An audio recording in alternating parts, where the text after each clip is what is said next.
Hitam putih itu artinya adalah sebuah pembelajaran hidup. Karena di sana kita menemukan berbagai macam manusia dengan berbagai macam masalahnya, dengan berbagai macam solusinya juga, dengan berbagai macam kekecewaan, kebanggaan, pemikiran, pola pikir hidup, dan perjuangan. Yang nggak ditemukan di tempat lain. Di sana kita belajar. Di sana kita belajar bersyukur, di sana kita belajar melihat ke bawah, di sana kita belajar melihat ke atas juga. Di sana kita belajar bahwa hidup itu masih punya harapan. Hitam putih is about hope.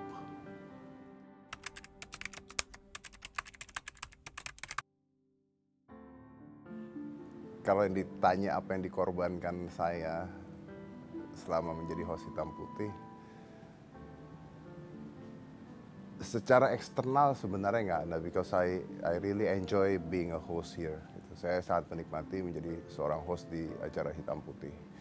Tapi kalau secara internal, mungkin kebersamaan saya dengan anak saya, gitu, kebersamaan saya dengan Aska.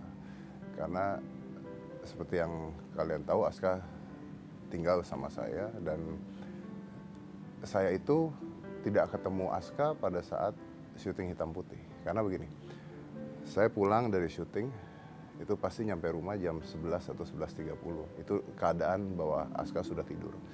Artinya saya hanya melihat dia tidur, lalu saya tidur sama dia. Saya bangun pagi jam 6:30, dia bangun, saya antar ke sekolah, which is saya ketemu dia sudah lagi siap-siap dan sebagainya, which is hanya 15 menit sampai 30 menit, dan saya harus pergi ke Hitam Putih sebelum Askanya pulang. Jadi artinya di setiap kali saya syuting Hitam Putih, saya hanya ketemu anak saya selama 15 menit per hari. Itulah kenapa setiap hari yang tidak ada Hitam Putih sangat berharga buat saya gitu. Itulah kenapa saya jarang sekali ngambil kerjaan di luar Hitam Putih, karena ya hari-hari di saat saya tidak syuting Hitam Putih itu ada hari-hari saya bersama dengan anak saya gitu. Kalau saya ngambil terlalu banyak pekerjaan, ya saya nggak tahu dengan public figure lain, tapi saya punya sesuatu yang saya prioritaskan gitu. Dan selain Hitam Putih, anak saya adalah salah satu prioritas saya.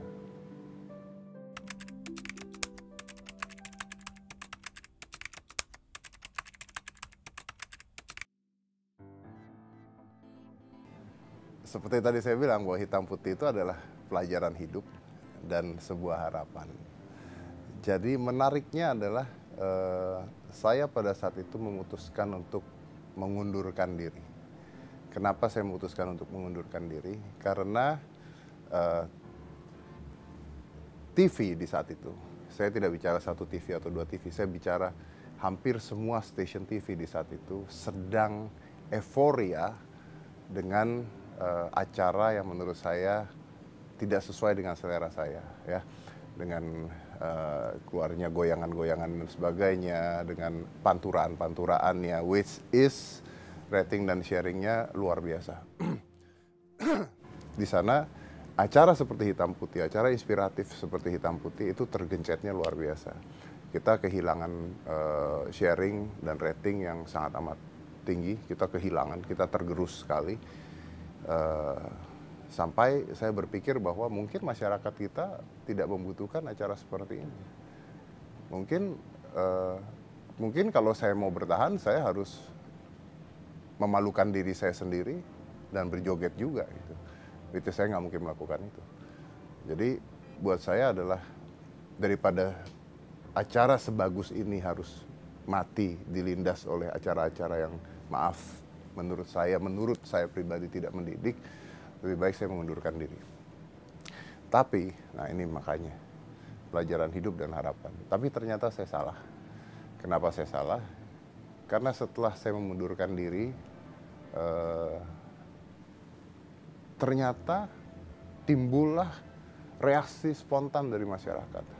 Saya masih ingat pada saat itu. Twitter saya ramai sekali, bahkan Twitter Trans 7-nya ramai sekali, Twitter direksinya ramai juga, Facebook itu sampai orang membuat petisi untuk mengembalikan hitam putih. Dan saya masih ingat jumlahnya. Jumlahnya itu adalah ada orang mengumpulkan tanda tangan elektrik, jadi tanda tangan di foto gitu ya, tanda tangan di foto ditaruh di Facebook. Itu 2,680 berapa orang yang minta hitam putih untuk kembali lagi. Nah, di sini jadi sebuah pertanyaan besar buat saya. Apakah sharing dan rating TV itu sebenarnya absah atau tidak? Karena ternyata penontonnya ada. Ternyata orang-orang masih membutuhkan acara-acara yang menginspirasi. Ini pertanyaan besar. Apakah rating dan sharing kita di TV itu bisa menjadi sebuah patokan? Karena selama ini saya belum pernah bertemu orang yang punya alat rating dan sharing. Tapi selama ini saya bertemu orang-orang yang terinspirasi dari acara hitam putih. And that's changed my life.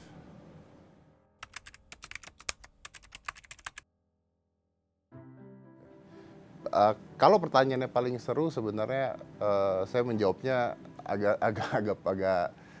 agak susah karena setiap episode itu punya ciri khas sendiri-sendiri gitu. Ada bintang tamu yang saya berpikir dia tidak akan bagus, ternyata bagus. Ada bintang tamu yang saya berharap bagus, ternyata buat saya dia jelek. Ada bintang tamu yang mengagetkan. Saya paling susah menghadapi anak kecil contohnya. Saya paling senang kalau ketemu orang tua because I think old people's fun ya. Tapi kalau yang saya ingat yang seru adalah satu ketika saya mewawancarai Opa Jojon. Once karena saya ngefans dengan beliau. Saya ngefans kenapa? Karena saya dari kecil nonton Opa Jojon gitu. Dan saya pernah punya fotonya waktu saya usia 11 tahun dengan beliau. Sudah seperti itu perawakannya dan tidak berubah menurut saya. Dan saya sempat, karena cara bertanya saya di hitam putih is straightforward, saya bertanya dengan Opa Jojon pada saat itu. Opa Jojon, kenapa sih lawak itu harus slapstick? Kenapa sih harus jatuh diketawain? Kenapa sih nggak bisa berubah? Gitu. Dan beliau menjawab dengan jawaban yang luar biasa itu. Dia jawab bahwa saya sih enggak ya.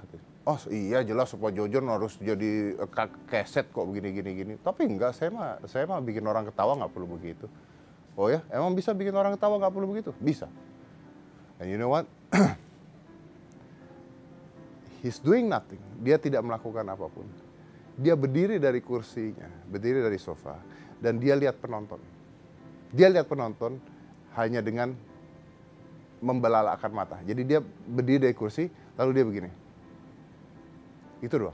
Dan itu penonton semuanya tertawa. Bahkan saya tidak mengerti kenapa penonton bisa tertawa melihat seorang Jojon berdiri dari kursi.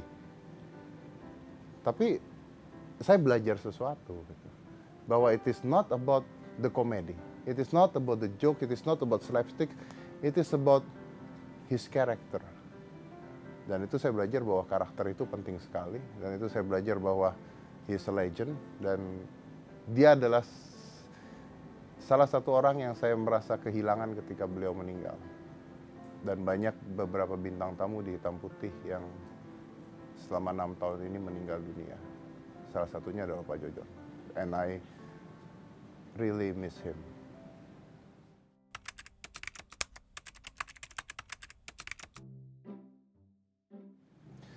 Ada beberapa pemahaman tentang kesal atau jengkel. Contohnya adalah saya tuh ribet ngurusin anak-anak contohnya gitu ya. Jadi kalau sudah ada anak-anak gitu, nah di sini kadang-kadang saya tuh bener-bener blank gitu. Saya tidak didesain. I'm not designed to take care kids except my own. Kecuali anak gue sendiri. Di sini dulu pernah saya keingat sekali gitu ya. Dulu itu kalau sekarang misalnya ada co-host ya. Sekarang misalnya ada Cika. Cikanya bisa saya taruh di situ untuk nemenin anak-anak itu. Saya pernah tidak ada co-host. Lalu harus berurusan dengan 2 anak yang menurut saya luar biasa nakalnya sampai saya gulung pakai karpet. ya, saya gulung pakai karpet gitu. Dan penonton ketawa ketika saya gulung pakai karpet, mereka nggak tahu saya tuh benci beneran gitu. Karena dia tuh luar loncat-loncatan dari kursi gitu. Wah, udah pokoknya I don't understand what happens gitu. Tapi it's fun, jengkel yang menurut saya lucu. Karena gini aja, kesal itu kan kalau kita ngeliatnya dalam mikroskopik. Kalau kita ngeliatnya luar, ketika saya nonton lagi di YouTube, ternyata lucu gitu. Tapi pada saat itu saya jengkel gitu. Tapi it's fun gitu. Dan salah satu kekuatan hitam putih mungkin adalah ketika memunculkan anak-anak gitu. Karena anak-anak berhadapan dengan saya dan saya berhadapan dengan anak-anak, akan terjadi sebuah kejadian yang tidak wajar. Gitu.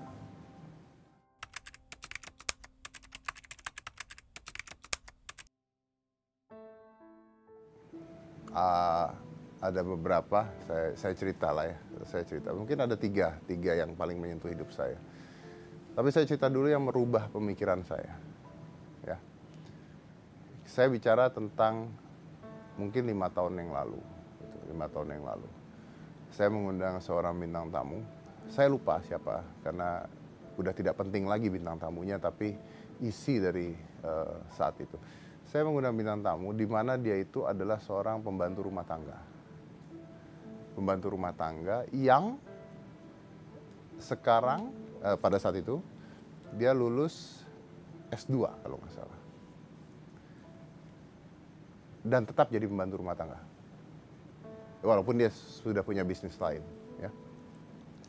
Saya tidak pernah ada dalam pikiran saya, dalam konsep hidup saya, bagaimana seorang pembantu rumah tangga bisa sekolah sampai S1, S2.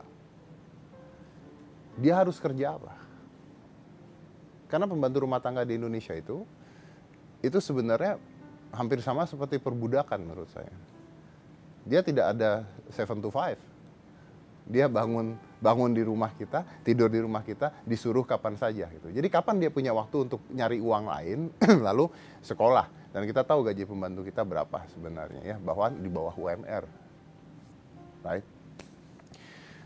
Tapi di saat itu ketika saya mewawancarai dia, itu percaya apa tidak, saya merasa ditampar.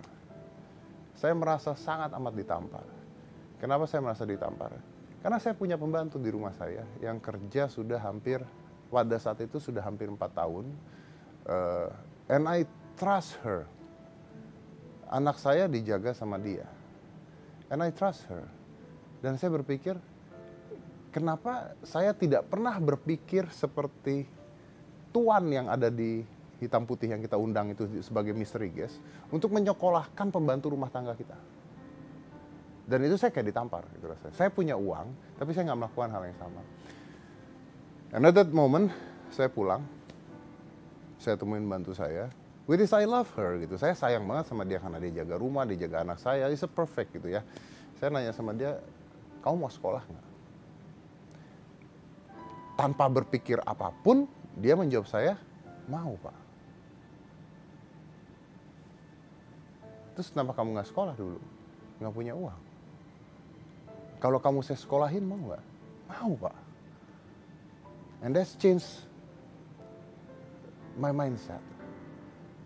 Dan akhirnya saya melakukan itu pembantu saya akhirnya sekolah, saya sekolahkan sampai dia S1, dia lulus S1 dan saya tawarkan dia untuk keluar dari rumah saya. Dan akhirnya dia keluar, dia kerja di tempat lain, sekarang udah punya anak dan dia sering mampir ke rumah saya sekarang nemenin Aska, as a thank you mungkin. Dan saya punya pembantu baru, dan pembantu baru saya ini sudah 7 tahun, yang jadi pada saat itu ada pembantu yang kedua, dan sekarang pembantu saya yang baru lagi kuliah S1 juga, dan pembantu saya yang kedua lagi ambil paket C SMA. Dan percaya apa tidak, dia kuliah tiap hari. Dan sangat amat sulit untuk menerima seorang pembantu untuk tidak ada di rumah tiap hari. But it can happen. It change, itu merubah masa depan mereka. Dan gue bisa ngelakuin itu. Kalau yang saya undang bisa ngelakuin itu, kenapa saya nggak bisa? Makanya saya selalu kalau ketemu orang-orang, ketemu teman-teman saya, ketemu siapa, saya selalu banggain saya selalu cerita tentang ke teman-teman saya, lu tau nggak, pembantu gue S1. Why? Not because saya bangga, tapi saya pingin mereka berpikir bahwa harusnya itulah yang kita lakukan. dia kerja buat kita, kita pun harus ngasih feedback ke mereka.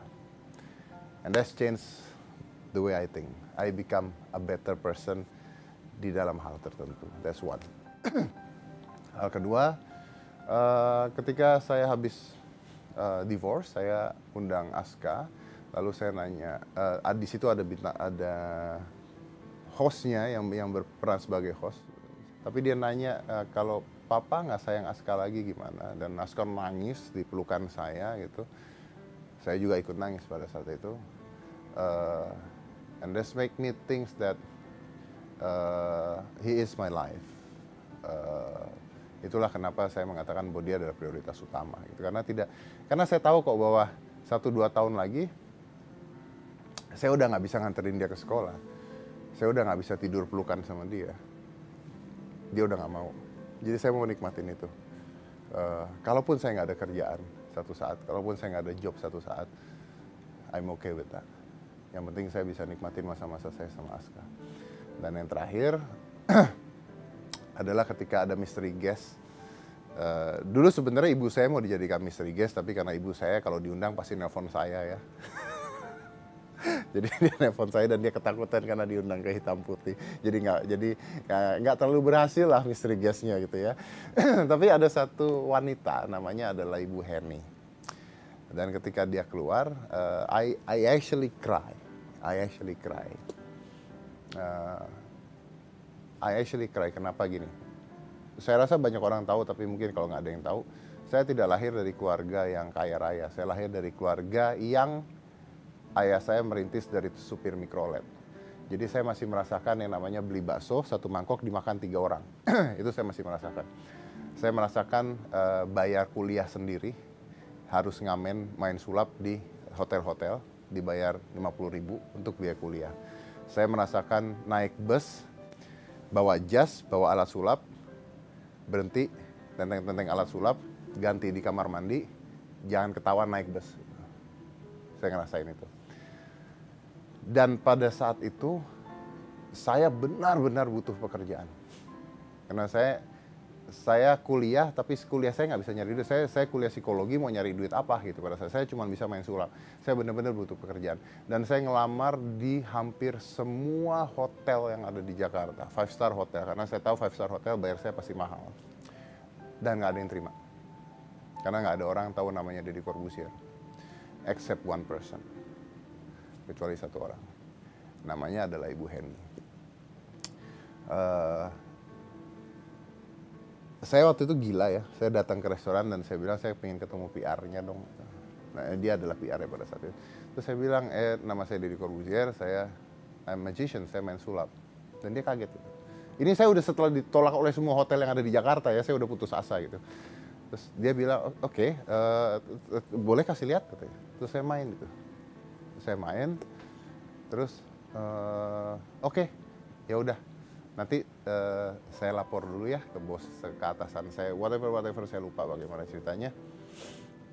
And then, this is the most amazing things happen in my life. And then, dia bilang ke saya, dia bilang gini, kalau kita deal harganya segini boleh nggak? Gitu. Ya deal harga ya pada saat itu. I don't care about harga karena saya benar-benar butuh uang pada saat itu. Boleh mbak, boleh banget saya bilang itu. Oke, kalau misalnya deal, mungkin minggu depan, 2 minggu lagi bisa mulai nggak? Bisa, kapan aja bisa saya bilang. Oke, ya udah. Tapi saya nggak berharap apapun. Sampai saya naik bus pada saat itu. Saya ingat banget saya naik bus mau ke Ratu Plaza. Dari rumah, saya naik bus mau ke Ratu Plaza, dan itu melewati Hotel Indonesia. And Ibu Henny itu kerja di Hotel Indonesia. And you know what? This is the most amazing things in my life. I see my name, saya ngelihat nama saya. In a very big lightning sign. Big lightning sign. Jadi itu kalau Hotel Indonesia segede gini. Nama saya tuh dari ujung sampai ujung, Deddy Corbuzier. Setiap hari Minggu jam segini sampai segini. Sebelum tanda tangan kontrak. Dan itu adalah pertama kali saya ngeliat nama saya ada di lightning sign. And I'm crying di dalam bus. Dan saya tahu pasti jadi kontraknya. Karena kalau enggak, dia harus nyopot itu lagi. Dan saya nelpon ke Mbak Henia bilang, Mbak, saya lihat nama saya sendiri gini. Oh, udah naik ya? Saya baru tahu udah naik. Padahal saya baru nyuruhnya minggu depan, katanya. And that's changed my life. Karena dia percaya saya pada saat orang lain tidak percaya saya. Pada saat orang lain menolak saya, dia adalah satu-satunya orang yang percaya saya. Dan itu yang memberikan saya spirit bahwa saya bisa. Dan percaya apa tidak, setelah dari satu hotel tersebut, dari semua hotel yang saya ditolak, saya yakin saya bisa. Dan saya perform di hotel Indonesia, saya perform selama 7 tahun. 7 tahun. Dan hotel Indonesia itu ada salah satu hotel yang saya nggak mau berhenti pada saat itu, walaupun saya sudah masuk TV. Dan percaya apa tidak, setelah itu, sebutkan satu hotel Jakarta bintang 5. Sebutkan satu hotel apa saja di Jakarta bintang 5. Saya pernah show di sana, kontrak di sana. And that's coming dari satu hotel, and that's coming dari satu nama. That's coming dari satu orang yang percaya saya pada saat orang lain tidak percaya saya. And I owe her a lot until now.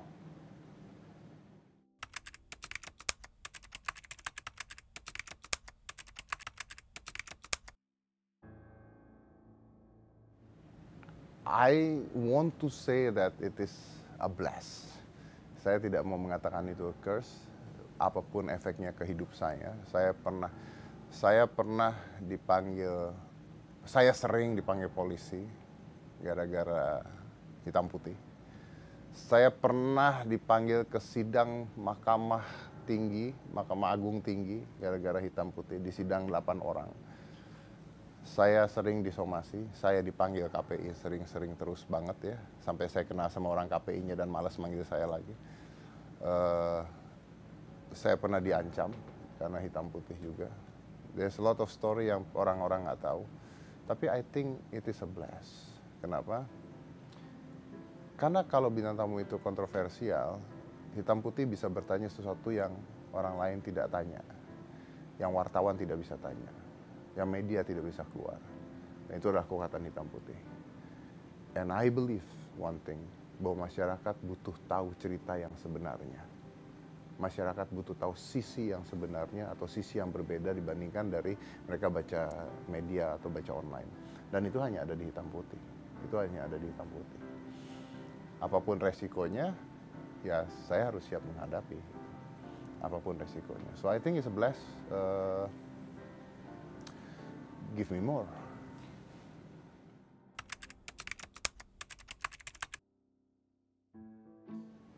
Kekurangan hitam putih. Okay, it's a very good question.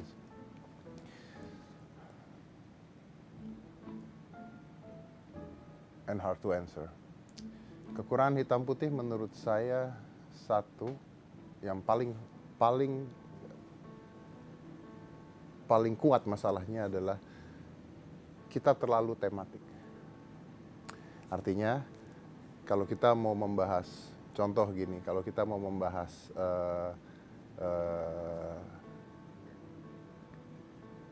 penggandaan uang ala dukun gitu, maka di satu episode tersebut kita harus membuat tema tentang itu. Jadi satu full tema tentang itu. Sedangkan kadang-kadang kita tidak bisa mendapatkan bintang tamu yang kuat untuk pembahasan tersebut. Jadi kita tidak bisa kaya, kita hanya bisa membahas terbatasi oleh sebuah tema di episode tersebut. Gitu. Dan yang Anda tidak tahu adalah kesulitan mencari bintang tamu itu luar biasa. Sangat luar biasa. Saya ikut meeting, mikir konsep, nyebutin bintang tamu, nyebutin tuh gampang. Tapi bayangkan kreatif dan talent yang nelpon dan ditolak, nggak dapet bintang tamunya, harga dan sebagainya. Akhirnya kita harus tiba-tiba ngerubah konsep, ngerubah bintang tamu, ngerubah apa. Jadi sometimes it's not as we expected gitu. Dan ini kerja yang luar biasa banget, kerja yang capek banget. Kita nggak bisa kaya dalam pembahasan. Kita terlalu straight ke satu hal sebenarnya. Which is good. in some cases. Jadi ketika ada kasus yang luar biasa, kita sangat amat mendetail. Tapi ketika kasusnya itu mengambang, we lost a lot. Kita kehilangan banyak. And that's what we gonna change.